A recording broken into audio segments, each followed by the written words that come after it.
saya closing, tapi ternyata sebuah catatan kecil dari dokter menjadi jalan rezeki bagi kita untuk ketemu kembali. Jadi ini termasuk yang harus disyukuri juga ya, gitu ya. Kesannya gitu ya, ketemu sama saya harus disyukuri gitu ya, tidak. Tapi bersyukur, kenapa? Karena kita diberi kesempatan untuk tahu. Terkadang yang menjadi berat bagi kita adalah manakala ada sesuatu yang tidak normal atau tidak selayaknya ada di dalam tubuh kita, tapi kita tidak tahu, sehingga kita tidak mampu melakukan langkah-langkah yang bisa memperbaiki kondisinya. Jadi kalau ada beberapa orang yang kalau screening kemudian ngomong, makasih Mbak. Kalau ada yang screening bilangnya gini, aku gak mau screening, aku takut nanti ketahuan. Serem nanti gini. Padahal kondisinya ketika kita tahu sesuatu yang tadi tidak normal di dalam tubuh kita, itu malah anugerah banget gitu. Karena ada banyak orang yang mengalami gangguan, tapi akhirnya nggak ketahuan, gitu loh, nggak ketahuan letak masalahnya di mana. Kayak bapak saya dulu mengalami kondisi yang penurunan fisik lah, ingatan, fisik, motorik halus, kasar, dan itu diagnosa semuanya meleset gitu. Dokter cari sana, cari sini, kemungkinan di sini, kemungkinan di sana, kemungkinan di sini. Banyak kos yang kita keluarkan, banyak energi yang kita keluarkan untuk sebuah treatment, dan itu salah. Ternyata begitu di ending kita lakukan pemeriksaan terakhir dan dikatakan kalau ini sampai tidak ketahuan penyakitnya ya sudahlah, kita paliatif saja lah. Dalam artian kita sembuhkan saja dulu keluhan-keluhan yang menjadi gangguan gitu ya. Qadarullah ketahuan dan akhirnya kita terlambat gitu. Kata dokter, ini harusnya kalau ketahuan dari awal, kalau permasalahannya ini harusnya nggak selambat ini. Segitu kita udah keluar negeri ya, dalam artian udah berikhtiar sampai ke luar negeri mengharapkan pengobatan di sana. Ternyata kalau kata Allah belum diketahui ya belum diketahui. Sampai akhirnya beliau berpulang dan kondisinya diketahui penyebab penyakitnya dalam keadaan beliau memang sudah tidak bisa dioptimalkan pengobatannya, dan kata dokter ya sudah. Nah, jangan sampai kita demikian gitu. Yang tadinya mungkin kita ada gangguan, kemudian di dalam tubuh kita ada permasalahan, misalnya masih di angka-angka 1,8, 1,7, 2,1, 2,5. Ketahuan nih, wah misalnya ada kista 2,5 cm, gitu kan? Kita tahu nih, tadi disampaikan. Siapa yang menyampaikan tadi? Mbak Isna. Bukan. Yang tadi testimoni? Mbak Anis. Mbak Rahma. Iya. Oh. Saya nggak kelihatan loh Mbak ini. Ini nggak kelihatan sampai ini depan saja saya udah berbayar. Jadi Mbak Rahma tadi mengatakan gitu kan, langsung ada langkah secara konkret yang diambil gitu. Nah, berarti kan di 2,5 cm yang kemarin ketahuan misalnya gitu ya, ketika sudah diambil langkah konkret untuk dicegah, ini potensi untuk turunnya itu lebih cepat. Laju dia untuk turun, ya, laju dia untuk kempes, laju dia untuk mengecil itu lebih cepat dibanding kalau kemudian kita denial.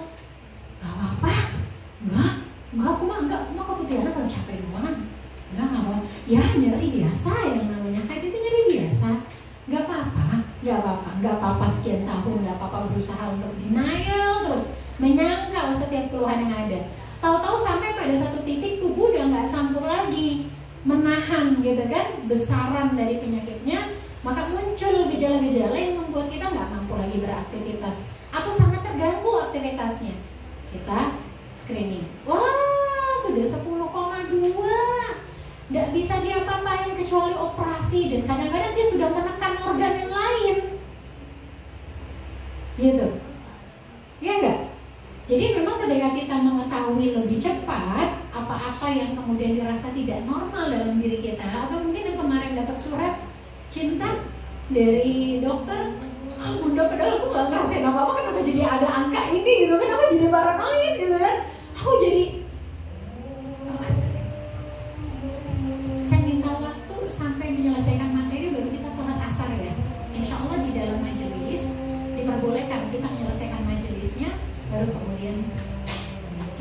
di waktu asar ya. Abang juga dalam perjalanan, jadi saya jam 4:30 udah harus.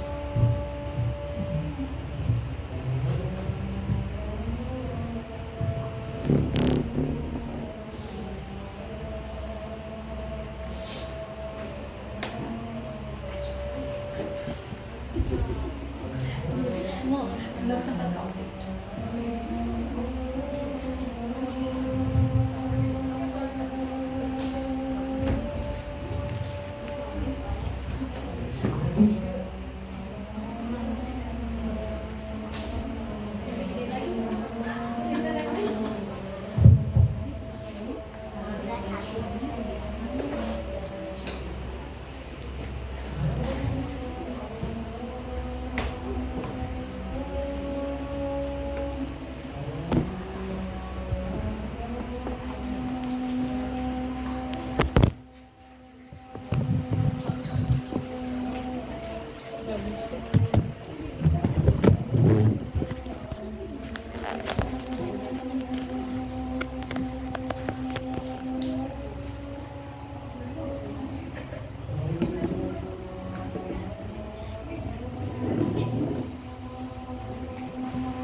Baik, kita lanjut ya.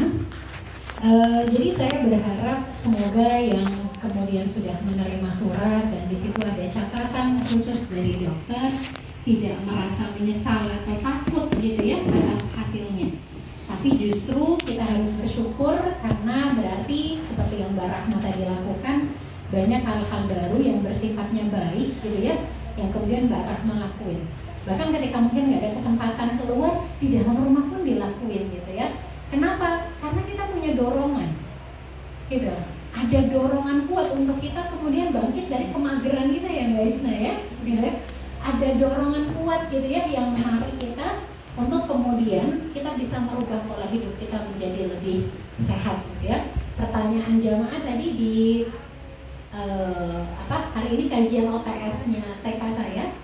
Tadi ada jamaah yang tanya, Bun, itu gimana mengatur pola waktunya Bunda gitu. Kalau saya lihat kan sepertinya padat banget waktunya. Nah, gimana bisa sampai punya stamina, terus kemudian manajemen waktu gitu ya. Saya sampaikan bahwasanya itu semua pertolongan Allah. Tapi di satu sisi kita memang mesti berikhtiar untuk punya pola hidup yang sehat. Walaupun tidak sampai pada level yang sehat banget paripurna gitu ya, tapi kita berupaya untuk mengurangi hal-hal yang sifatnya memang itu bisa merusak diri kita gitu. Dari mulai perkara-perkara tidur itu sederhana, makanya Ustadz Budi Ashari itu mengatakan begini, bagaimana kita bisa menjalankan tata syariat yang besar kalau perkara disuruh tidur pada Isya aja kita nggak mau, kita nggak mampu, padahal kita udah nggak ada kerjaan loh setelah Isya, ya kan? Kita pulang kantor misalnya maghrib bersih-bersih mandi-mandi, tuh disuruhnya sunnahnya tuh kita tidur gitu, supaya kita bisa bangun di jam 2 atau di jam 2:30, lalu kemudian kita berjumpa dengan Allah di jam-jam itu sampai menjelang subuh kita olahraga gitu gak sih? Tapi kita lebih memilih untuk enggak, tuh normalnya di Indonesia itu tidur di jam 9. Nah itu anak baik-baik tuh tidur jam 9 gitu ya, padahal sebenarnya itu tuh udah termasuk malam. Karena memang diminta tuh sebenarnya pada Isya kita sudah melaksanakan sholat witir dan segala macamnya diminta untuk tidur. Ya oke lah, paling malam jam 9. Tapi tidak kemudian untuk bermalam-malam nonton drakor apa gitu ya. Kita pengen sehat, tapi di jam 11 kita masih craving sambil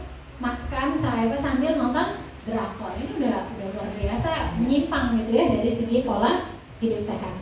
Kemarin ada beberapa data yang memang saya baca gitu ya, dan beberapa kondisi sakit yang dokter catatkan, mulai dari ada yang PCOS, ada yang kista ya, dan semua anjurannya itu ada yang miom. Dokter mengatakan anjurannya kontrol bisa 2 minggu atau ketika nanti mau menikah ya, atau sudah menikah gitu, kalau tidak salah saya baca demikian catatannya. Kenapa dokter memberikan catatan nanti kalau sudah mau menikah atau sudah menikah baru dikontrol ulang? Karena memang sebenarnya menggunakan pemeriksaan transvaginal itu jauh lebih clear dibanding kita menggunakan abdominal. Maka untuk yang belum menikah ya tidak dianjurkan untuk menggunakan abdominal karena bisa merusak himen, merusak keperawanan kita, gitu ya. Jadi memang nanti saja. Bun, kalau menikahnya misalnya nanti 2-3 tahun yang akan datang, berarti 2-3 tahun baru kontrol. Nah, kalau kemudian kita baru 2-3 tahun bisa kontrol kembali, saya rasa nggak harus pakai transvaginal, kita bisa pakai abdominal per 1 tahun. Kita lihat bagaimana pergerakannya, kita evaluasi nih, oh sekarang saya tercatat segini, kita rubah pola makannya. Dan itu mesti dilakukan proses pemeriksaan. Kalau kita mau evaluasi, enaknya itu dengan dokter yang sama dulu. Nanti kalau hasilnya ada penurunan, udah nggak usah dicari-cari lagi second opinion. Riwah, kita yang ada stres nanti, udah percaya sama satu pendapat ahli. Kalau hasilnya ada penurunan, kalau ternyata hasilnya ada kenaikan, gitu kan? Ada kenaikan, kita boleh compare, kita boleh second opinion dengan dokter yang lain, gitu. Tapi kalau dia sudah mulai ada penurunan, maka mindset kita harus dibuat alhamdulillah turun, dan kita harus lebih semangat untuk maintenance dia turun terus atau dia berada di angka yang sama minimal, gitu ya. Baik, hari ini kita kumpul untuk apa? Penguatan saja. Pada prinsipnya mau apapun itu, miom kah, kista kah, PCOS kah, endometritis, endometriosis, adenomyosis, atau istilahnya penyakit IMS, radang panggul, apapun itu namanya yang tercatat oleh dokter, pada prinsipnya semua treatmentnya sama, gitu ya. Kecuali mungkin treatment yang khusus untuk penyakit menular seksual, ya otomatis harus abstinence, otomatis tidak boleh berhubungan dengan sumber penyakitnya, gitu. Kalau pasien saya kemarin ada sudah menikah, bolak-balik ke saya, keputihannya nggak selesai.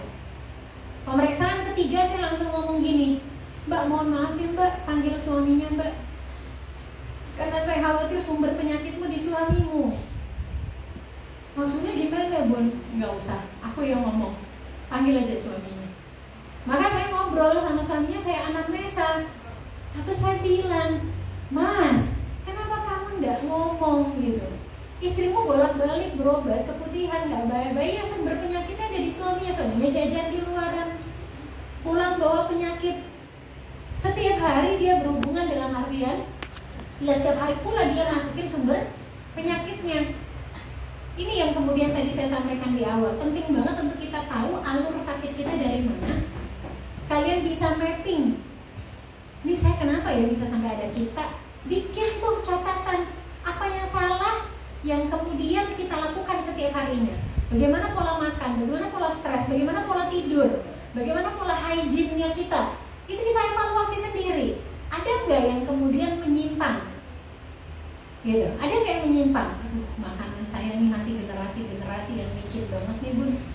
Gitu ya. Makanya kelas rahim di sini memberikan bahasanya stimulus melalui makanan-makanan yang diberikan. Sebenarnya mungkin gambarannya inilah makanan yang harus kalian makan.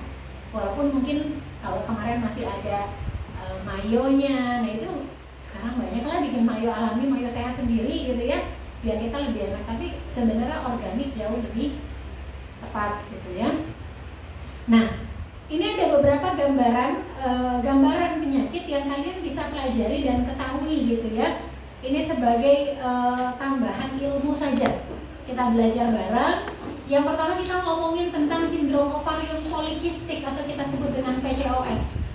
Ya, jadi PCOS itu adalah polycystic ovary syndrome.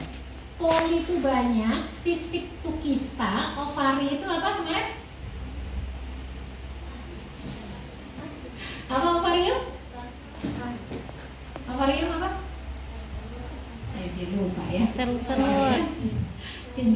adalah satu kejadian yang keluhan ya, istilahnya lebih ke keluhan.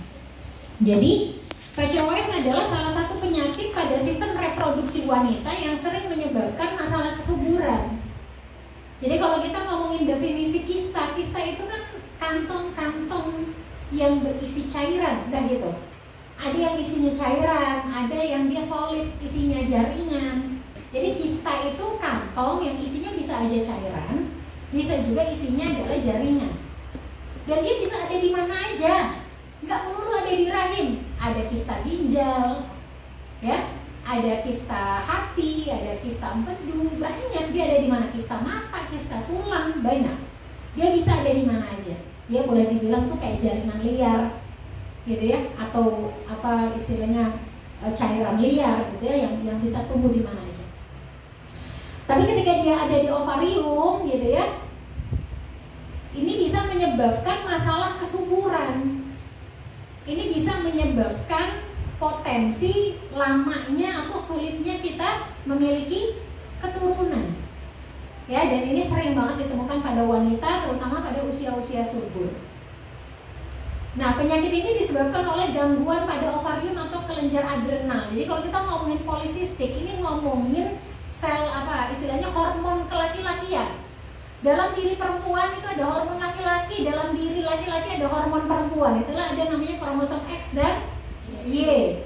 Jadi kalau kemudian itu kuat banget, dia strong banget, memang Allah anugerahkan kita hormon laki-laki. Makanya dalam strata pendidikan ya, nanti anak-anak ada masa dia juga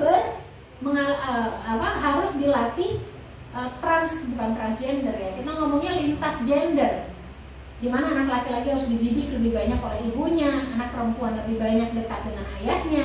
Tujuannya apa? Menumbuhkan hormon-hormon kelakian pada diri perempuan, menumbuhkan hormon perempuan pada diri laki-laki, tapi bukan untuk kemudian dia merubah. Lebih kepada dia memahami, kelak dia akan punya anak perempuan, dia punya istri. Kalau pada usia-usia 10-14 tahun terjadi proses lintas gender pendidikan dengan ayah dan ibu, nanti itu memasuki usia prabalik. Anak itu nanti akan belajar, oh perempuan itu gitu ya kalau haid. Ibu, kalau perempuan tuh kalau haid gitu, iya nah karena terjadi gini, maka ibu itu cenderung lebih sensitif. Oh, jadi kalau kamu punya anak, punya istri, belajar memahami lebih anak ya ketika istrimu dalam keadaan haid atau ketika istrimu dalam keadaan sakit, tolonglah lebih berempati. Nah, itu gunanya. Oke, nanti kelas berikutnya berharap adalah kelas parenting untuk mendidik anak, gitu ya. Kalau kelas nanti sang kekasihnya antara aja lah. Gitu ya. Jadi PCOS ini erat banget kaitannya dengan hormon androgen atau hormon seks pada laki-laki di dalam tubuh wanita. Dan ini biasanya jumlahnya lebih banyak dari standar normalnya. Katakan kita punya perbandingan 98 banding 2%. 2% hormon laki-laki dalam tubuh kita, 98 hormon perempuan. Ternyata kita termasuk orang yang hormon laki-lakinya ini lebih banyak dari 2%, misalnya sampai 12-20%. Sehingga ketika hormon laki-laki ini di dalam tubuh kita berjumlah sangat banyak, dia akan mempengaruhi gitu loh, mempengaruhi kondisi kita. Salah satunya kita akan mudah berjerawat. Jadi kalau yang jerawatan nggak baik-baik, cek deh hormonnya. Jangan-jangan hormon androgen kita kebanyakan. Bulu kita cenderung, mama ada nggak perempuan yang bulu kakinya keriting? Ada. Nah itu kemungkinan hormon androgennya itu tinggi, dan ini bisa aja berpengaruh pada sistem PCOS-nya tadi, gitu. Atau yang keringatnya banyak banget, dia mudah berkeringat gitu loh. Nah itu juga berkemungkinan gitu ya, dia mengalami kondisi hiperhormon androgen di dalam tubuhnya. Nah tingginya kadar hormon ini akan mengganggu perkembangan ovarium dan pelepasan sel telur selama ovulasi. Jadi sel telur kita itu kan kondisinya, perhatikan gambarnya. Kalau salah, mana mbaknya? Kak Fatma. Mbak Fatma, oh udah mbak, udah. Oke. Saya nggak nggak kelihatan ini, jangan di scroll ininya ya. Nah, ini ya, ini adalah gambaran rahim nih, ya. Ini adalah indung telur nih. Ini indung telur, ya. Indung telur. Nah, yang bulat-bulat ini nih kistanya nih, ini polisistiknya nih. Bentukannya kantong nggak? Kantong. Nah, isinya nih cairan. Nah, si kista ini pada dasarnya di setiap tubuh kita, di setiap organ kita itu ada jaringan kista. Di setiap tubuh kita itu ada jaringan kista. Jadi kalau ditemuin kista pada dasarnya normal. Perempuan itu hampir semuanya punya sel kista. Jadi catat, semua perempuan, hampir semua deh, itu mengalami atau memiliki sel kista di dalam tubuhnya. Yang menjadi catatan adalah berapa ukurannya, apakah dia sudah mengganggu aktivitas kita atau mengganggu sistem tubuh kita atau tidak. Kalau dia ukurannya masih di bawah 2, abaikan saja. Nggak usah dipikir-pikirin, kegeeran dia. Ntar dia makin gede kalau dipikirin. Karena stres itu penyumbang pertama. Dan jangan overthinking juga. Udah pantesan aku begini. Curhat kita, enggak, jangan. Cuekin aja, kalau masih di bawah 2 cm, cuekin aja. Ya, perbaiki. Jangan dibangunin. Kista tuh jangan dibangunin dan jangan dikasih makan. Makanan kista yang utama itu adalah stres. Oke? Jadi kalau kita tahu ada 1,7 kista 2,1 gitu ya, atau kita punya 1,8, pokoknya di bawah 2 cm misalnya, itu anggap aja nggak ada. Tapi tetap menjaga pola hidup. Supaya apa? Tadi menekan pertumbuhan dia. Kita bikin dia stunting. Kita bikin dia nggak gede-gede. Jangan dikasih makan. Gitu ya. Nah, ini adalah poli itu banyak ya. Nih, ini adalah kistanya, jumlahnya banyak, namanya polikistik, gitu ya. Nah, dia inilah yang kemudian nanti mengganggu apa? Mengganggu tingkat kematangan dari sel telur kita. Jadi sel telur itu kan harus mengalami proses pematangan. Dia harus gede, lalu dia mekar, sampai akhirnya nanti dia pecah. Keluarlah si sel inti dari telur kita, ya, itu yang disebut dengan fase ovulasi. Ya, kalau dia dibuahi jadi hamil, kalau enggak nanti kita jadi haid. Oke, clear ya? Clear. Nah, wanita yang memiliki PCOS itu dapat mengalami beberapa tanda dan gejala. Seperti apa? Jelas, pasti head dia akan tidak teratur. Kenapa? Untuk bisa head teratur, kita butuh sel-sel telur yang matang. Dan normalnya sel telur ini mengalami pematangan mulai dari berapa hari? 21 sampai 35 hari. 21 sampai 35 hari. Masya Allah, bener sih. Ada lagi kan? Oke, ada lagi nggak yang mau jawab pematangan sel telur? Sel telur itu Mbak Yusi benar banget. Tapi dia boleh mundur sedikit Mbak Yusi, karena perempuan itu ada yang punya siklus pendek. Kurang dari 21 dia udah haid lagi. Teorinya 19 mulainya. 19 sampai sekitar 45 hari. Tapi sebenarnya idealnya kalau bisa tidak lebih dari yang tadi Mbak Yusi sampaikan, tidak lebih dari 35. Lebih dari 35 itu udah siklus panjang. Nanti jatuhnya kita haid itu bisa 2 bulan sekali. Jadi 19 sampai 35 harian itu dia harusnya mateng. Nah, karena ada si polisistik inilah ya, akibat dari tingginya hormon androgen dalam tubuh kita, menyebabkan si sel telur ini nggak ngalamin proses pematangan rentang waktu yang tadi dikatakan oleh Mbak Yusi, 19 sampai 35 hari. Lantas ketika perempuan mengalami proses pematangan sel telur yang lambat, haidnya jadinya loncat-loncat, nanti 2 bulan sekali, 3 bulan sekali, ada yang 6 bulan sekali. Ini yang nantinya akan mengganggu proses kesuburan kita.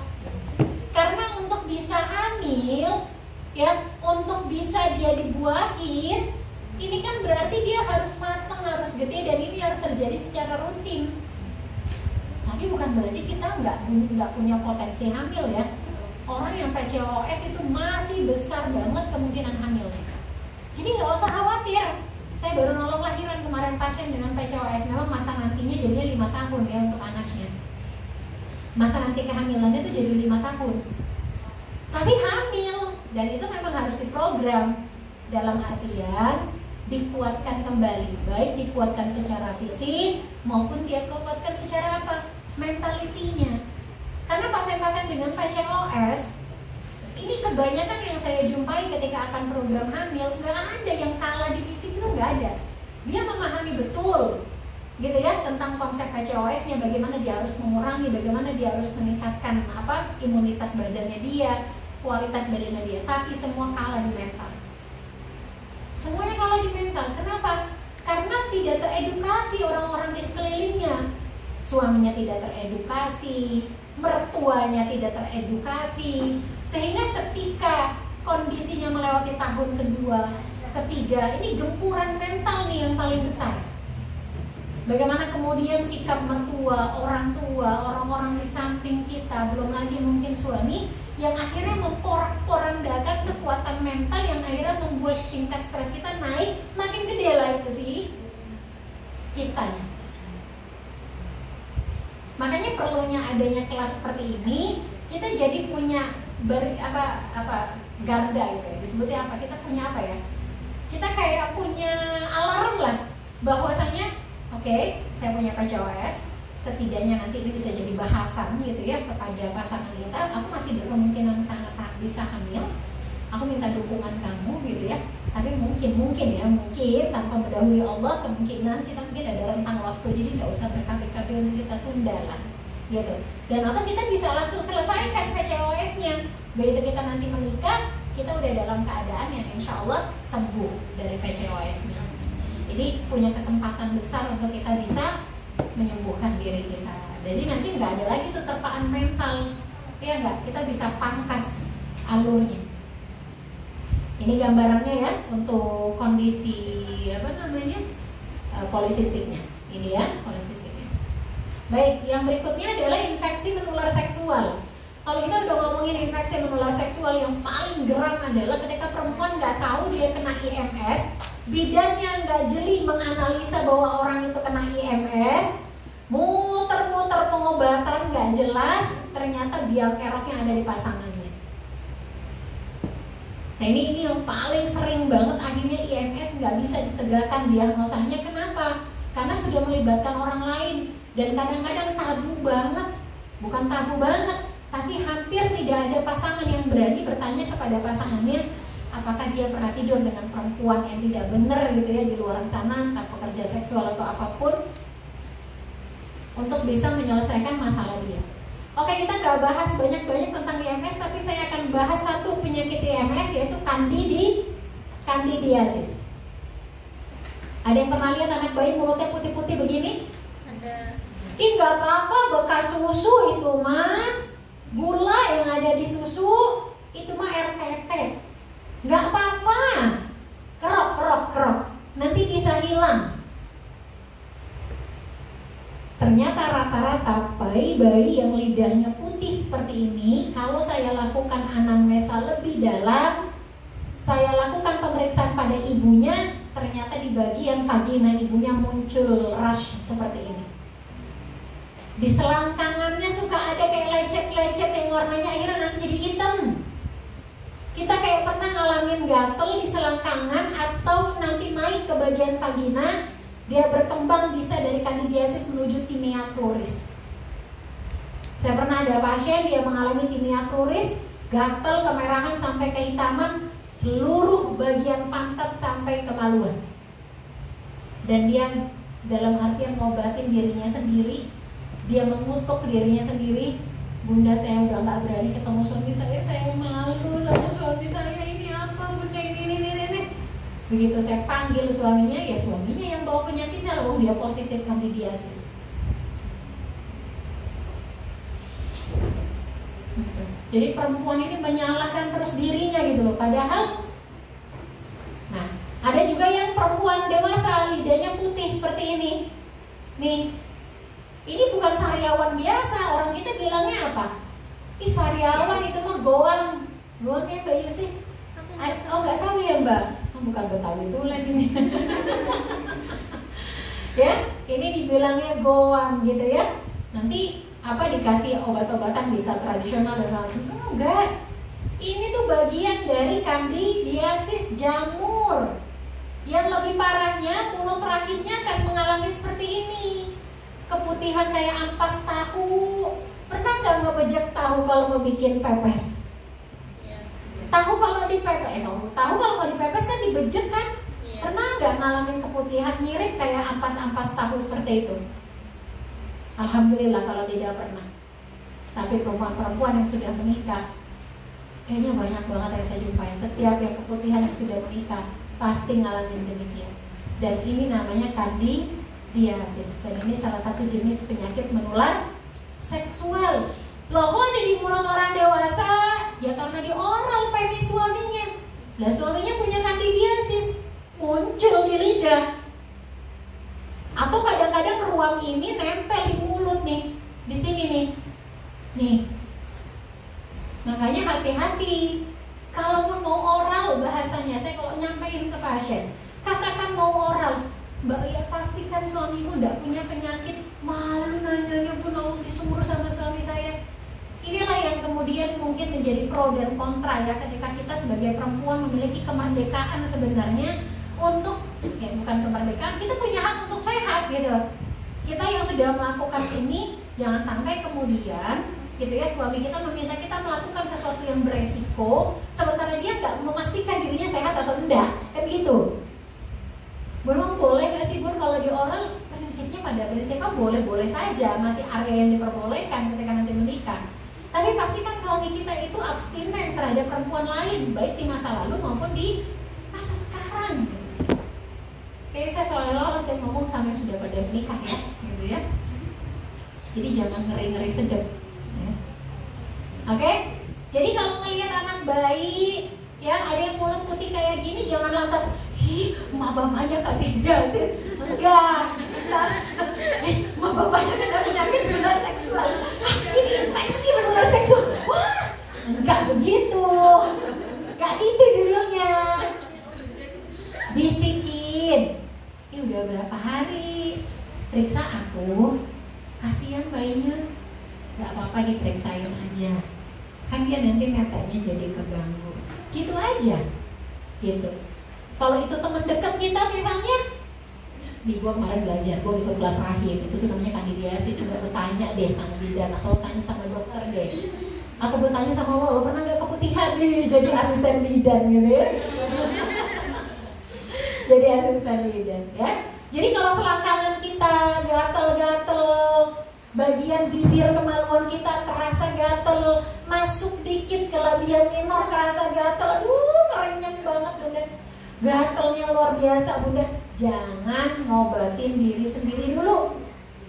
Kasih air hangat, aduh makin parah, vagina nggak boleh kena air hangat. Habis enak banget bunda, kalau lagi gatel dipakai air hangat itu, aduh aku berendam. Enggak gitu. Ya pastikan apakah itu kandidiasis atau bukan. Gitu ya. Jadi kalau penyakit menular seksual adalah penyakit yang terjadi pada sistem reproduksi wanita, yang mungkin muncul lainnya adalah infeksi menular seksual. Wanita yang berhubungan seksual tanpa kondom dengan penderita IMS akan tertular penyakit tersebut. Ketika diderita oleh perempuan hamil, maka IMS bisa menyebabkan dampak serius bagi janinnya. Saya pernah nolong bayi lahir itu mengalami gangguan pada penglihatannya, dan dia terlahir sudah dengan kandidiasis positif. Jadi tertular di masa kehamilan. Oke, berikutnya miom, ya, yang punya catatan miom. Penyakit pada sistem reproduksi wanita lainnya adalah fibroid rahim atau miom. Miom merupakan pertumbuhan tumor jinak pada dinding otot rahim yang menyerang perempuan pada usia subur. Bun, ngebedainnya kalau sama kista gimana? Kalau miom biasanya ada di dalam rahim biasanya, gitu ya, karena dia main-mainnya pada daerah-daerah dinding otot. Meski penyebab pasti miom rahim masih belum diketahui, Namun ada beberapa faktor yang dapat meningkatkan resiko wanita untuk terkena penyakit ini. Yang pertama adalah perempuan dengan gangguan hormonal. Ya, biasanya kalau dilakukan proses pemeriksaan hormon estrogen dan progesteron jumlahnya tidak memadai. Ini lagi-lagi pada kasus-kasus pasien yang haidnya juga tidak teratur. Yang kemudian faktor genetik atau keturunan. Jadi ada beberapa ditemukan ketika orang tuanya mengalami miom, ini berlanjut atau terturunkan gitu ya kondisinya pada anaknya. Kemudian berat badan berlebih ini juga bisa menimbulkan resiko atau potensi untuk kondisi miom, karena biasanya berat badan kita yang berlebih ini akan berpengaruh pada sistem hormonal. Jadi saling terkait ya. Atau tadi terlalu banyak mengkonsumsi daging merah. Daging merah itu kayak ya daging sapi gitu ya. Itu daging merah. Nah, ini saya belum tahu banyak tentang ini ya, tapi ada dalam catatan. Untuk daging merahnya saya belum terlalu banyak tahu. Kaitannya di mana ya? Nah, ini adalah gambaran. Jadi ini kan uterus nih ya. Ya. Ini uterus nih. Ya enggak? Ya. Nah, apa uterus? Rahim ya. Nah. Jadi ovarium apa? Ovarium apa? Ovarium apa? Sel telur ovum. Ovarium apa? Sel telur ovarium. Kalau sel telur apa? Ovum. Kalau ovarium apa? Indung telur. Nah, rumahnya. Kan bingung ya?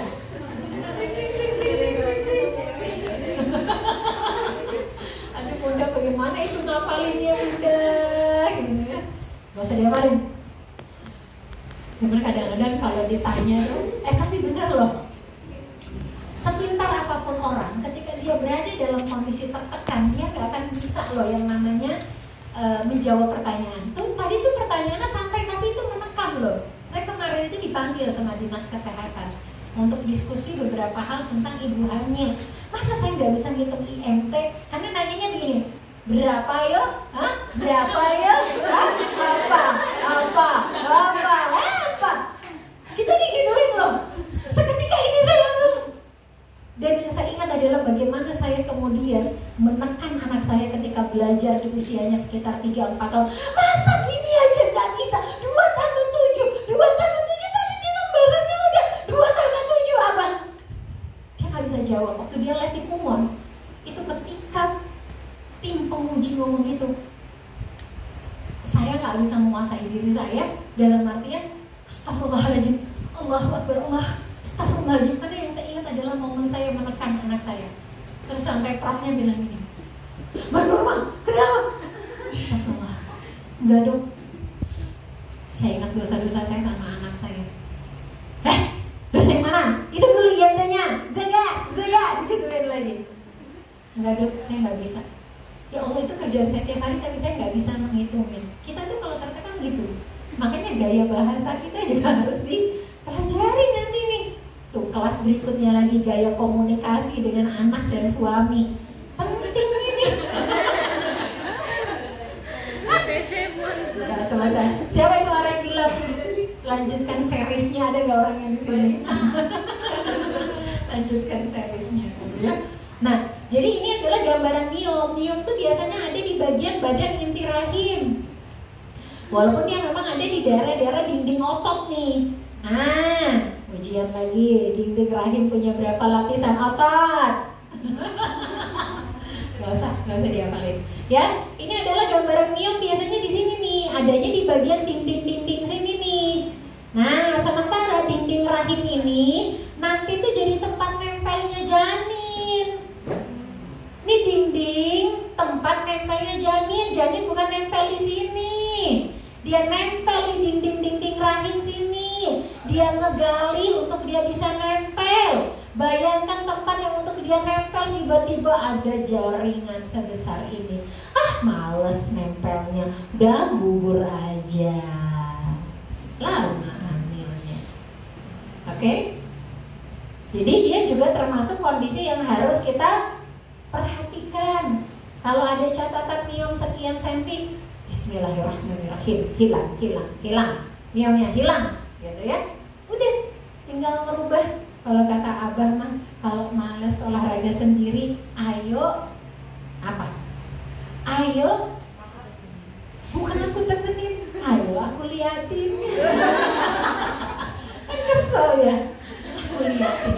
Aku yang pegang stopwatchnya, atau aku ikutin pakai motor, asalnya gitu ya. Nah, ini liang vagina nih. Ini mulut rahim di sini. Ini liang senggama. Penis suami nanti masuk di area sini. Kalau ujung penis suami kita ada masalah, ya di dalam saluran itu ada banyak kuman atau sumber penyakit menular seksual, kenalah porsio kita. Makanya kanker rahim, kanker mulut rahim ini menjadi kanker nomor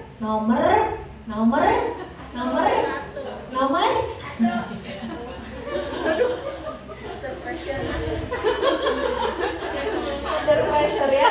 Kanker nomor 2 paling banyak. Pertama di mana? Nomor 1 di mana?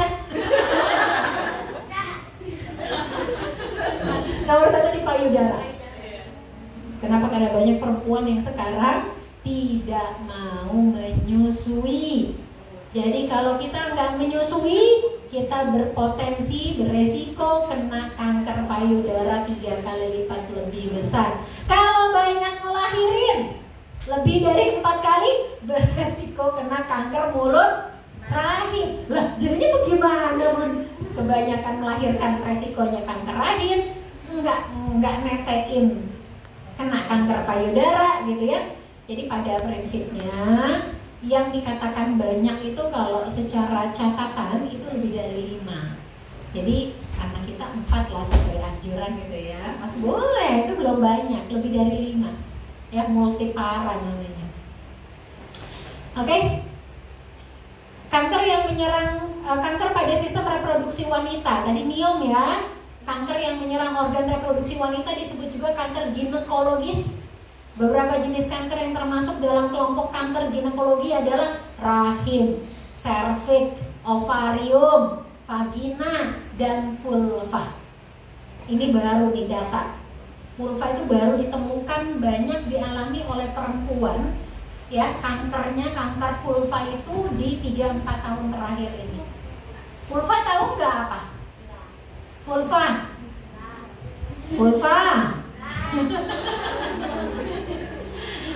vulva, ya Allah, vulva itu nama lain dari, kalau dibahasakan kan vagina ya, vagina. Vulva itu vagina yang dia sampai bagian dalamnya. Jadi vulva dan vagina ini biasanya kita menyebutnya vulva hygiene, vagina hygiene, itu sama. Cuman kalau vagina itu dia hanya sampai pada bagian luarnya. Kalau vulva tuh udah masuk sampai ke area rongga senggama yang tadi tuh, itu bagian dari vulva. Oke. Nah, ini gambarnya.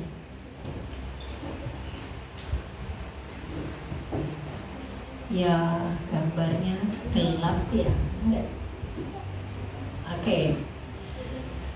Gambaran mulut rahim yang normal itu harus apa?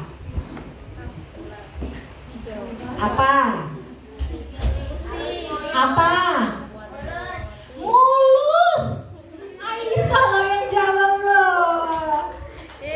Harus mulus, licin, tidak bergerigi. Dan warnanya harus pink. Jadi kalau kemudian orang yang baru menikah lalu langsung mau screening, tuh harusnya kita dapetin warna porsionya tuh ngepink. Cakep banget warnanya. Mulus, licin, mukosanya banyak, lendirnya tuh, lendir pelapisnya tuh masih halus banget. Nah itu yang bener tuh. Tapi faktanya begitu baru menikah saja, saya membuka vaginanya, lihat porsionya, Masya Allah, bentukannya udah begini, bentukannya ada yang udah begini. Dalam artian udah nggak mulus. Kenapa? Karena memang sekarang eranya adalah era Mbak Era.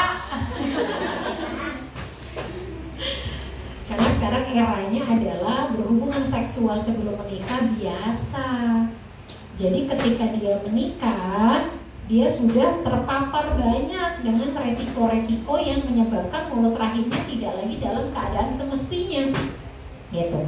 Ya, jadi kalau yang belum melahirkan, ini dia bisa dalam kondisi segaris begini, ya, atau dia cuman bulatan kecil aja gitu, segini tuh, bulatan kecil aja, ya. Kalau yang ini tuh yang sudah melahirkan nih. Ini lubang ini nih kalau nanti orang melahirin jari bidan masuk. Pembukaan berapa bidan? 3, 5 misalnya. Ya, tuh gak sinkron kan? 3, 5. Ini 3 padahal ini 5. Gak sinkron kan tangan sama mulut? Tanda lapar ini kayaknya ya. Oke. Enggak, panitia jangan beban dong. Ini bukan tekanan nih.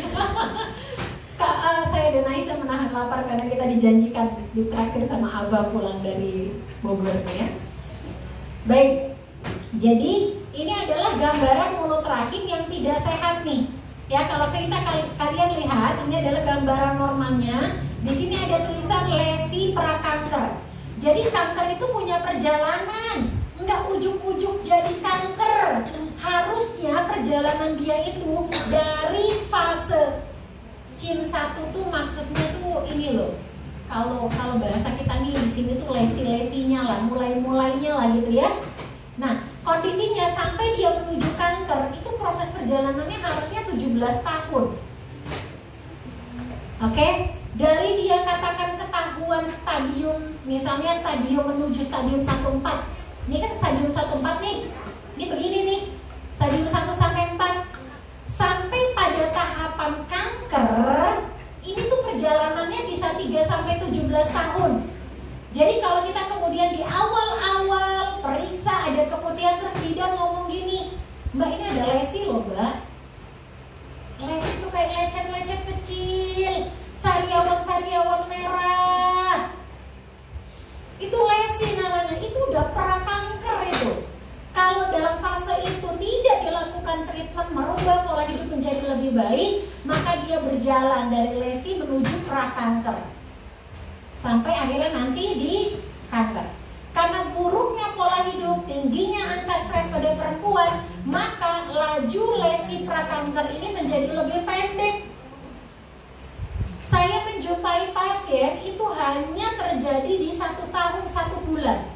Selama 1 tahun 1 bulan saya sudah bilang, ini porsiomu tidak sehat, baiknya lakukan screening. Kita IVA ya. Saya udah ngomong itu, enggak besok aja. IVA saja. Kita mau tahu apakah ada sel kanker nggak di situ. Enggak, serem banget udah. Biar ketahuan. Nggak mau. Saya telepon lagi selang beberapa bulan. Ya sudah, kita pap smear saja. Kalau kamu udah mau IVA, kita lihat apakah ada bakteri khusus. Enggak, serem, enggak. Minum herbal, terus herbal. Datang ke saya genap di setahun 2 bulan stadium 3.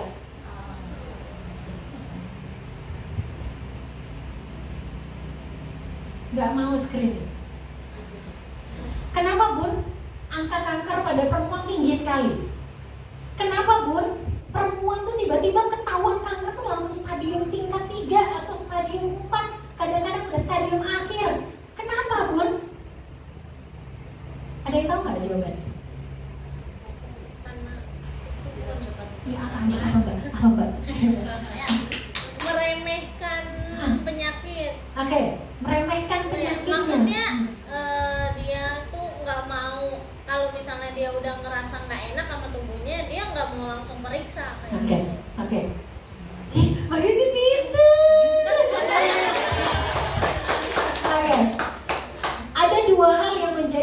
penyebab kenapa perempuan begitu ketahuan langsung pada stadium-stadium pertengahan menuju akhir. Yang pertama, kita cenderung tidak aware dengan keluhan. Oke? Bukan nggak aware sama penyakitnya, nggak aware sama keluhan. Kita menganggap bahwa keluhan itu biasa. Nggak apa-apa. Bagian dari denial tadi. Kemudian yang kedua, kita tidak screening. Padahal kalau nanti kalian menikah, ini saya kalau ngomong ini sama istri, kalau udah pakai kalimat ini, menurut saya sebenarnya bukan kalimat bidan norma yang bijaksana gitu ya sebenarnya, tapi ternyata ini ampuh banget. Saya suka bilang ini, Mbak, uang ada di tanganmu. Uang ada di tanganmu. Kau ambil saja 150.000 setiap bulan atau per 3 bulan untuk kau screening lah itu Ivan. Mulut rahimmu dilihat, only 150.000. Tapi kamu secara berkala 3 atau 6 bulan sekali, kamu bisa tahu apakah kamu punya resiko ini atau enggak. Kalau kamu tahu, kita bisa lakukan beberapa treatment. Di tanganmu loh, kamu nggak perlu minta sama suami, kan uangnya ada di tanganmu. Tapi itulah hebatnya istri dan perempuan. 150.000 daripada buat mereksa kemaluan, udah kita malu di depan bidan lah, mendingan saya beli beras, Bun. Itu pertanyaan yang saya ajukan dan itu jawabannya. Kalau kau sudah sakit, kalau perempuan sudah sakit, percayalah sistem pertahanan di dalam rumah tangga hancur. Jadi kalau kemarin yang dapat materinya Ummu Asad, kita tuh mesti sehat. Bahasanya kalau bukan untuk diri kita, setidaknya kita bisa membersamai anak kita dalam waktu yang panjang. Mau anak kita diasuh oleh perempuan lain? Mau kan? Nah baru kalimat itu baru dia mikir tuh, kan bukan bijaksana banget di dan normal kalau ngomong gitu. Harusnya kan, ibu, apa udah pulang ya? Aku aja.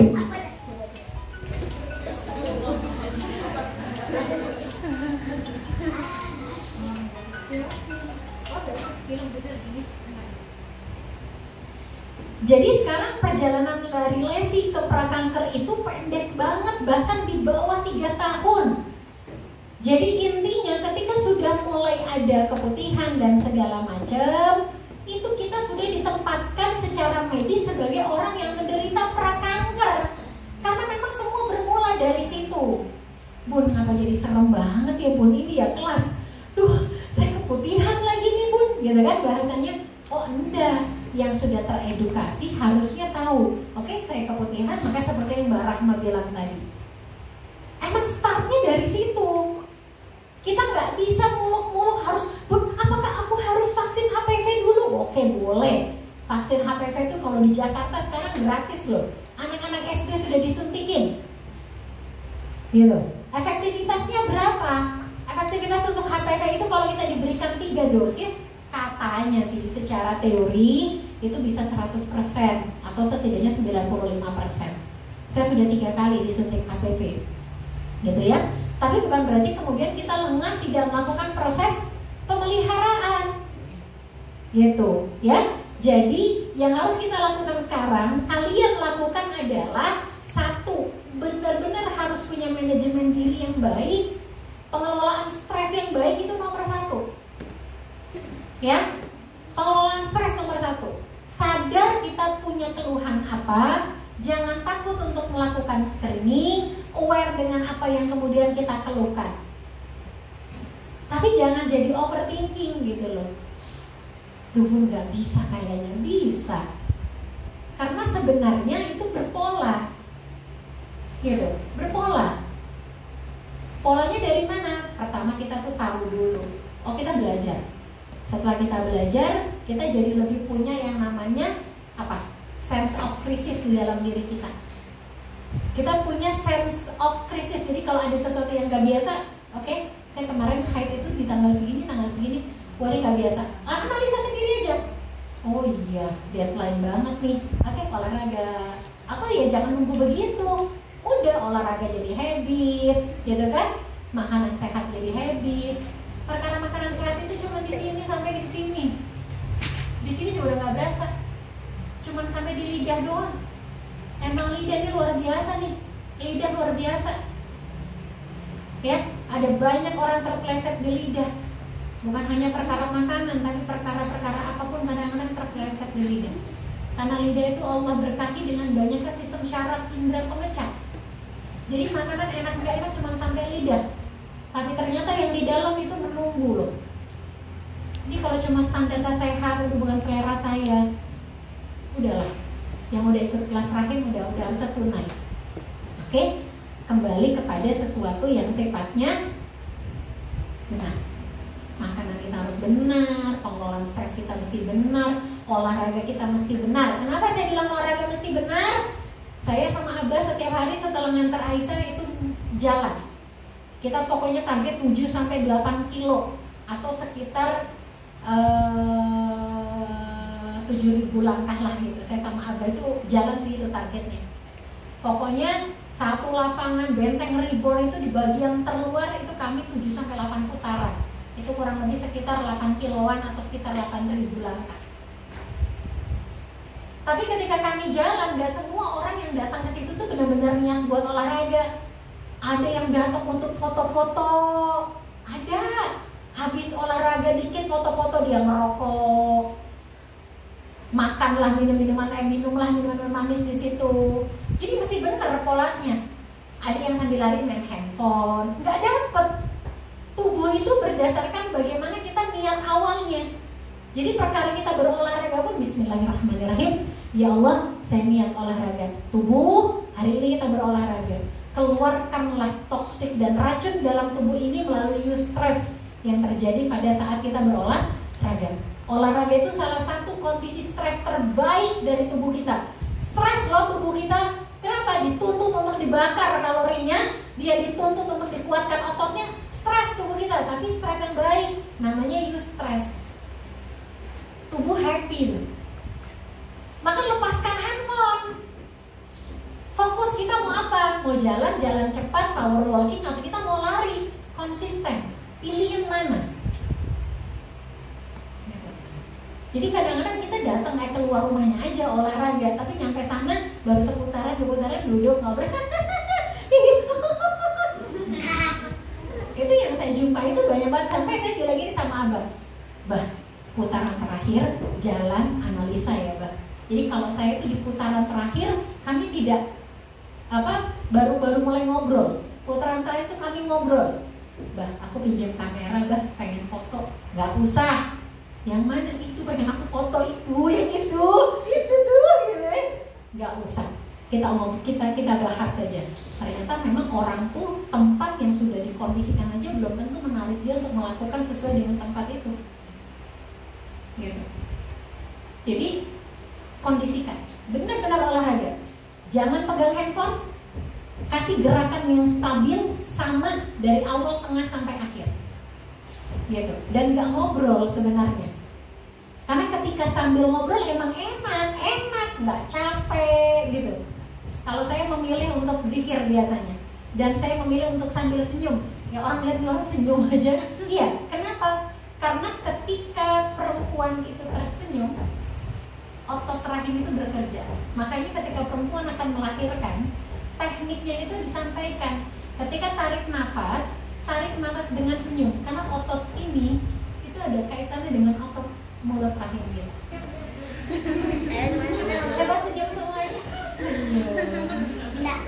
Iya. Jadi saya biasanya sedikit saya tarik senyuman sambil saya berzikir dalam diri. Tarik ini dikit. Karena itu ada kaitannya nanti mengeluarkan hormon bahagia. Ini ditarik sedikit aja untuk senyum, hormon bahagia kita keluar. Berbarengan sama eustress, dahsyat. Teorinya begitu, semoga Allah ridho dengan apa yang kita upayakan, ya. Nah, jadi ini adalah perjalanan kanker, gitu ya. Kondisinya kita nih semua juga sama kayak yang tadi saya bilang, kita punya sel kista semua, iya. Tanpa terkecuali, iya, termasuk sel kanker.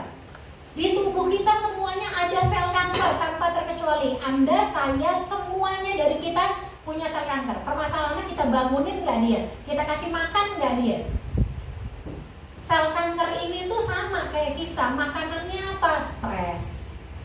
Makanannya apa? Ya jelas nutrisi-nutrisi yang kemudian tidak sehat. Ya. Kemudian endometriosis.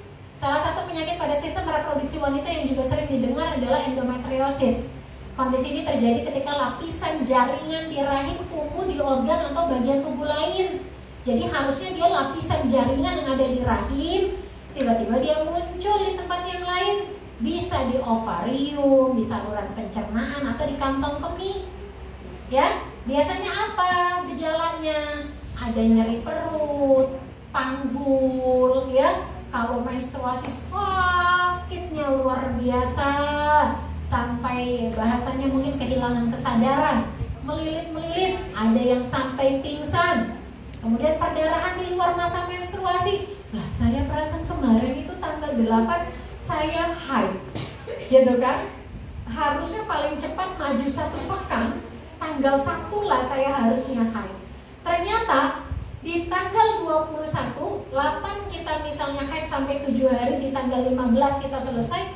Lah kok di 6 hari berikutnya saya masih keluar lagi. Itu kan di luar dari siklus kita ya. Ada apa ini? Jadi kalau kita menstruasi di luar dari waktu atau masa menstruasi kita, itu juga perlu dikaji. Nah, yang kemarin sempat saya singgung, yang nyeri kalau BAB, BAB-nya keras, enggak tiap pagi, BAB-nya kecil-kecil kayak tai embe. Hati-hati, ini bagian dari gejala-gejala endometriosis walaupun tidak 100%. Kemudian kalau yang sudah menikah, aduh bunda, masya Allah, tabarakallah, saya tuh kalau berhubungan sakit banget. Sakitnya kalau pakai posisi apa? Semua posisi bunda. Kalau kamu di atas masih sakit, apalagi miring, masya Allah, sakit bunda. Lokasi sakit di mana? Rasanya itu di atas kemaluan bunda, sampai berasa pengen kencing tuh nggak berasa, keluar aja. Udah, periksaannya lebih lanjut. Tapi kalau sakit saat berhubungan intim, baru menikah, kalau di atas sakit ya, nggak apa itu ya. Nah, kalau sudah lambat, sudah banyak usia pernikahannya, ini hati-hati. Nih gambarannya endometriosis, ya. Jadi tadi kan di sini disebutkan apa? Lapisan jaringan yang harusnya ada di rahim tumbuh di organ lain. Nah, ada yang di tuba Pavlovi, ada yang di ovarium, ya, ada yang di batang ovariumnya. Jadi dia bisa tumbuh di mana aja. Ada yang di puncak nih, ya, di atas fundus kita. Nah, ini ketika terjadi proses kontraksi pada saat haid, ini menimbulkan efek nyeri, gitu, ya. Lalu radang panggul. Penyakit radang panggul adalah infeksi pada organ reproduksi wanita. Penyakit ini biasanya terjadi akibat masuknya bakteri dari vagina ke panggul yang lalu menimbulkan peradangan di daerah tersebut. Penyakit radang panggul ini juga bisa disebabkan oleh infeksi menular seksual seperti gonore. Gejala radang panggul itu biasanya berupa apa? Nyeri. Panggul mana panggul? Coba ada yang berdiri. Yosi berdiri. Aku. Oke.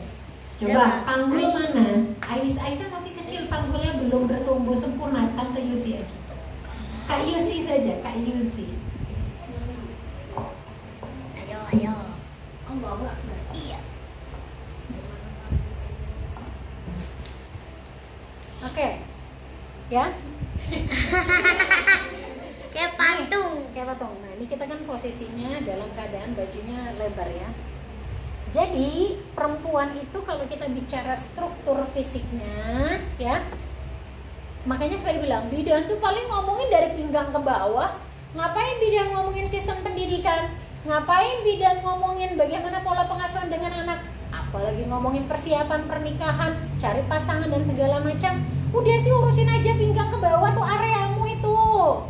Saya pernah digituin. Ketika saya ngomongin pendidikan, saya pernah digituin. Jadi pinggang, ya, ini kan area pinggang nih. Ini pinggang, naik ke atas, ini tulang belakang. Ketika perempuan hamil, Allah menjadikan tulang belakang ini berubah secara struktur dan posisinya. Makanya kemarin pertanyaannya Kaila, buat aku yang skoliosis gimana bun kalau nanti hamil? Itu PR banget memang. Ya, tulang belakang ketika hamil ini akan mengalami posisi yang disebut dengan lordosis. Dia akan seperti ini. Oke? Sekarang ilustrasikan bahwa ketika posisi kita begini, oke, tulang belakang kita berarti masuk apa keluar? Lebih masuk ke dalam. Tulang belakang lebih masuk ke dalam. Makanya selain rahim, kesehatan tulang belakang ini juga harus dijaga banget kalau kalian mau hamil. Kenapa? Cadangan. Coba duduknya dibenerin tegak kayak model. Nah, tulang belakang inilah yang nanti akan menjadi penopang badan kita atau penopang perut kita. Bayangkan kalau Allah tidak rubah tulang belakang kita menjadi lebih lordosis, dia lurus saja begitu apa adanya.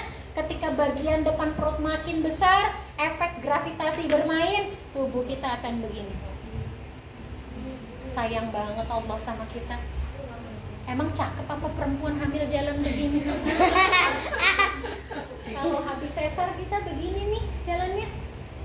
Nah, ini kalau habis sesar. Padahal ini salah.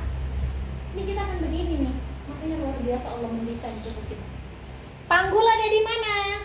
Oke, sorry, lanjut. Bagaimana cara kita menjaga kesehatan tulang belakang gitu loh ketika kita mempersiapkan diri untuk hamil? Gimana caranya? Saya nih nggak kelihatan jadi nggak bisa jawab nama yang mana orangnya gitu. Apa yang harus dilakuin? Yang pertama, belajarlah untuk mengangkat beban dengan benar. Jatuh. Kita keseringan kita begini, saya juga sering lupa kok kalau ngambil sesuatu suka begini. Ternyata dia harus diposisikan sesuai dengan konturnya. Cantik. Seperti itu. Itu satu, ya, squat tuh.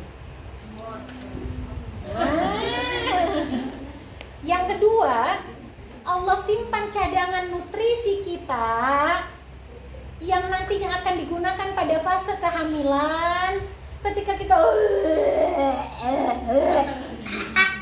gak bisa makan, karena apa? Mual muntah dalam fase kehamilan. Sementara janin kita harus terus bertumbuh. Dari mana dia ambil sumber nutrisinya? Dari tubuh kita, dari tulang kita, dari cadangan nutrisi yang Allah simpan di tulang belakang. Masya Allah. Emaknya muntah gak bisa makan. Semalam ada pasien, aku udah gak bisa, diinfus aja. Kenapa perlu diinfus? Gak bisa, enggak. Yuk kita lihat bayimu. Ternyata bayinya ukurannya sesuai, gerakannya aktif, bergembira nggak tahu lah dia dapat makanan dari mana, kan sayanya nggak makan. Cerdas pertanyaannya.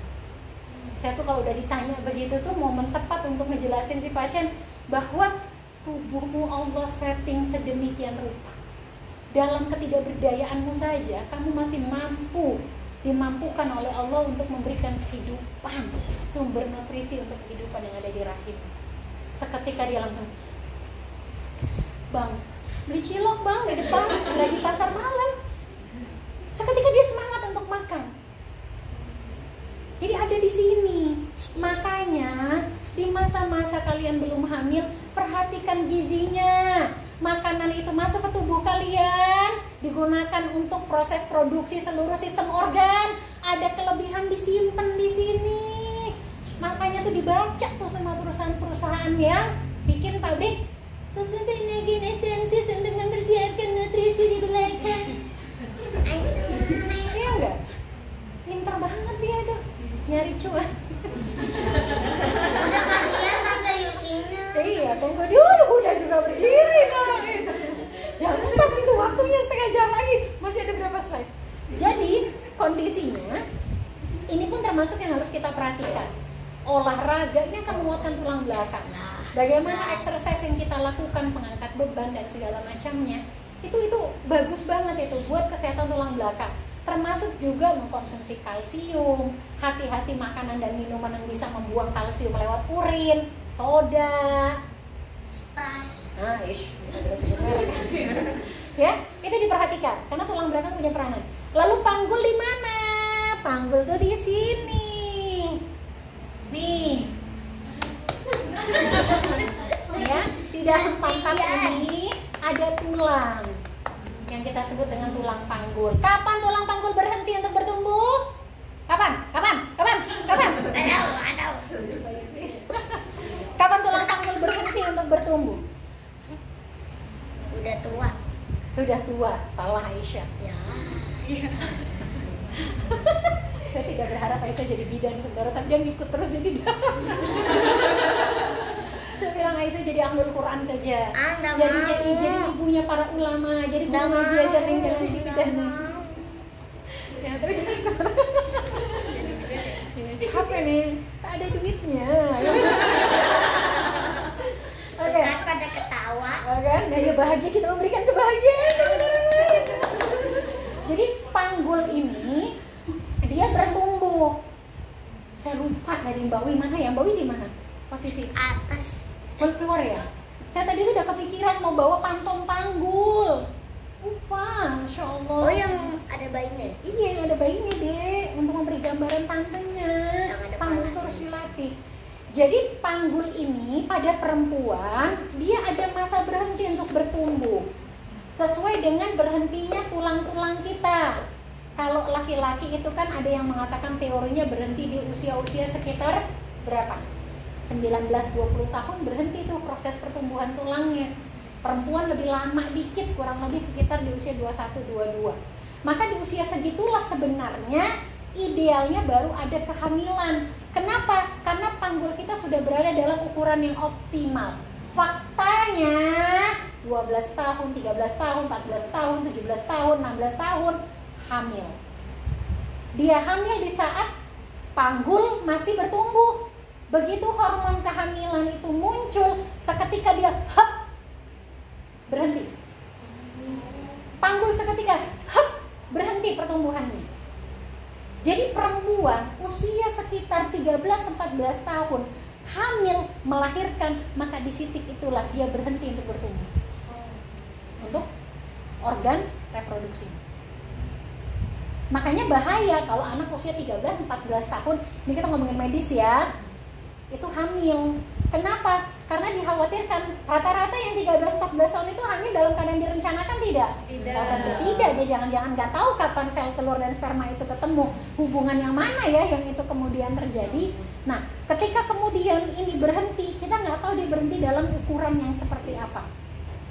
Bentukan panggul yang bagaimana? Panggul itu bentukannya Masya Allah, Allah setting dengan bentukan yang luar biasa.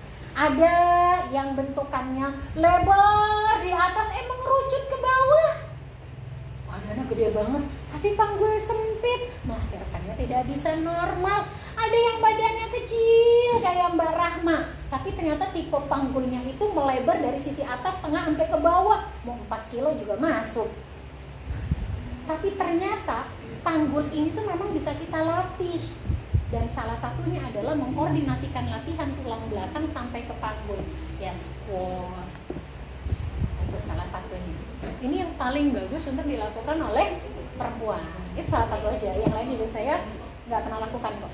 Jadi saya squat itu biasanya dilakukan setiap harinya. Entah itu menjelang tidur, bangun tidur, atau pada saat saya lagi di lapangan untuk olahraga. Kenapa? Karena dia menguatkan otot sini dan menguatkan otot belakang asal melakukannya dengan posisi yang benar.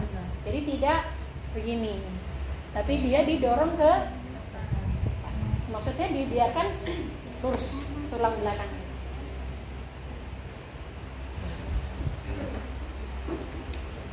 Nah, biasanya orang-orang yang radang panggul dia nggak bisa pakai IUD. Jadi kalau ada KB IUD ini nggak bisa dikhususkan untuk orang-orang yang kena radang panggul.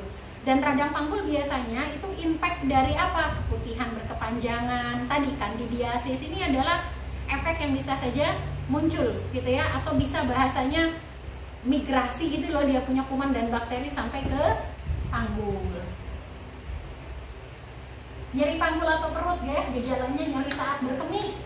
Pengalaman ISK, infeksi saluran kemih. Pernah nggak kencing anyang-anyangan sedikit, ya Allah, mau keluar, mau habis, sakit banget. Pernah nggak? Nggak pernah ya, alhamdulillah, jangan sampai kejadian. Makanya minumnya harus benar, ya. Kalau pipis posisi kakinya mesti benar, ya. Adab-adab minumnya diperhatikan. Karena kenapa Allah atur adab minum? Salah satunya adalah mengurangi potensi ISK. Ketika kita minum dalam keadaan berdiri, lintasan air untuk turun itu menjadi lebih jauh, dan itu memberikan efek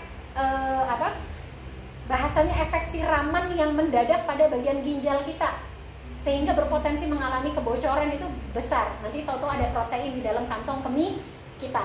Makanya minum itu harus duduk, memperpendek lintasan, termasuk juga turunnya itu secara perlahan. Ya Allah, luar biasa. Iya, Hebat gitu ya nak ya. kurang Iya. Ya, nyeri saat berkemih, berhubungan seksual biasanya sudah mulai ada demam dan muncul cairan berbau atau dari darah pada vagina. Jadi kalau kita haid bau darah tuh nggak biasa tuh, hati-hati tuh. Ya. Kemudian kalau nggak segera diobati, penyakit radang panggul ini bisa menyebabkan infertilitas, kemandulan. Nah, ini sih tambahan aja, namanya prolaps uteri. Tapi biasanya nggak terjadi pada orang yang belum menikah. Biasanya prolaps uteri atau rahim turun. Rahim itu kan menggantung. Rahim itu digantung oleh 8 otot yang menggantung atau kita sebut dengan ligamen. Nah, ketika si otot penggantungnya ini lemah, biasanya karena melahirkan terlalu banyak atau beban berat kita terlalu besar, ya, banyak aktivitas yang mengandalkan kekuatan pangkal paha ke bawah, sehingga apa? Otot-otot menjadi lemah atau tidak dilatih. Nah, ini bisa menyebabkan si rahim kita prolaps, turun, sehingga mulut rahimnya keluar sampai ke liang vagina. Ya, biasanya pegel aja di kemaluan. Pernah nggak ngerasa kemaluannya tuh pegel? Oh, nggak pernah, pasti karena belum melahirkan. Ya, lagi-lagi nyeri saat berhubungan seks. Jadi ketika kita berhubungan seksual ada rasa nyeri, ini tuh nggak bisa disikapi hanya oh biasa, mungkin tidak relax, ototnya kaku, oh gayanya terlalu kencang atau apa. Bukan. Ini harus dikaji lebih dalam. Karena nyeri saat harusnya berhubungan tuh nggak sakit, enak. Nggak pernah ya? Bu, kita aja yang pas, Bu. Karena harusnya enak. Even dia dalam keadaan siap atau tidak siap. Jadi harusnya tidak menimbulkan sakit. Kalaupun sakit enak. Ya nikah dulu lah, baru ketahuan ya. Nah, terjadi inkontinensia urin. Jadi susah menahan buang air kecil, ngompol. Ya, anak saya yang laki-laki masih ada keluhan ini. bilangin ya orang. Ya sayang, maaf. Baik. Nah, kemudian penyakit lain yang bisa menyerang organ reproduksi wanita adalah interstitial sistitis sama atau sindrom nyeri kandung kemih atau kita sebut dengan ISK. Ya, infeksi saluran kemih. Ini biasanya efek dari tadi tuh, pola minum yang kurang, suka nahan kencing, tanggung yang di kantor nih. Yang kerja di kantor duduk lama, aduh tanggung banget ini, mau pipis tahan aja. Tubuh tuh pinter, otak itu pinter. Kalau kita nahan, otak tuh nyuruh. Kita udah waktunya pengen pipis, tapi nggak dipipisin, otak langsung kirim pesan tuh ke saluran kemih. Tahan dulu, dia masih banyak deadline. Tahan. Tapi kalau terus-terusan dia dibikin kerja berat untuk nahan tuh si otot, lama-lama dol. Kalau dia udah dol, nggak ketahan sama kita, rewer, kita mungkin nggak sakit, tapi quality of life kita turun. Perempuan kalau udah anyang-anyangan, aduh, ribet, becek. Ya, jadi jangan pernah nahan pipis. Aku nggak pernah. Ya, ini endometritis, nggak ada kemarin, nggak ada yang punya ini. Nah, ini polip nih. Ih, bukannya adanya di hidung, Bun, kalau polip. Jangan salah, ada polip rahim. Iya. Dicas bawa. Oh, nggak bawa. Ya Allah, biarin Mbak. Matikan saja, udah mau sampai akhir ya.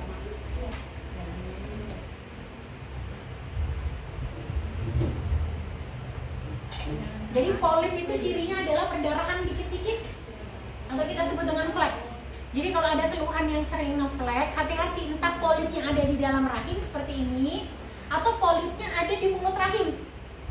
Biasanya kalau di mulut rahim, nih adanya di porsio sini nih, ya. Nih ada di sini nih mulut rahim. Tuh lihat ada yang belum nikah tuh segini doang nih lubangnya nih. Ini porsio yang belum menikah. Ini bukan ujung penis ya, awas nanti mikirnya ini ujung penis nih. Ini mulut rahim. Ya. Nah, dia biasanya polipnya ada di sini. Ini kalau polipnya ada di sini, cirinya biasanya dia sering banget ngeflek. Atau kalau berhubungan keluar darah. Atau dia suka haid di luar siklus haidnya. Ini periksa nih. Polip tuh gampang di counter biasanya sama dokter. Di counter tuh kayak orang ngilangin kutil. Kutil. Polip rahim adalah pertumbuhan jaringan atau benjolan pada rahim. Lokasi polip rahim dapat ditemui di bagian dalam rahim atau polip endometrium. Atau juga ada yang di mulut rahim tadi ya, di serviks. Penyebab pasti penyakit rahim ini belum diketahui. Tapi pengaruh hormon reproduksi seperti estrogen itu berperan besar dalam menentukan terjadinya polip. Gejala polip rahim yang paling umum adalah haid tidak teratur dan munculnya flek. Ya. Nah, untuk membuang polip diperlukan pembedahan. Ya, prosedur ini dikenal dengan polipektomi atau dengan sistem Kauter juga bisa. Tidak semua polip perlu dibuang. Misalnya kalau dia berukuran kecil dan tidak menimbulkan keluhan, bisa dibiarkan saja. Ini kalimat intinya. Kista, kalaupun ada ukurannya kecil dan gak menimbulkan gejala, udah cuekin aja. Jangan diberi perhatian lebih. Cuekin. Jadi kalau yang kemarin di kartunya berapa senti, 1,6, udah cuekin aja, anggap nggak ada. Anggap nggak ada.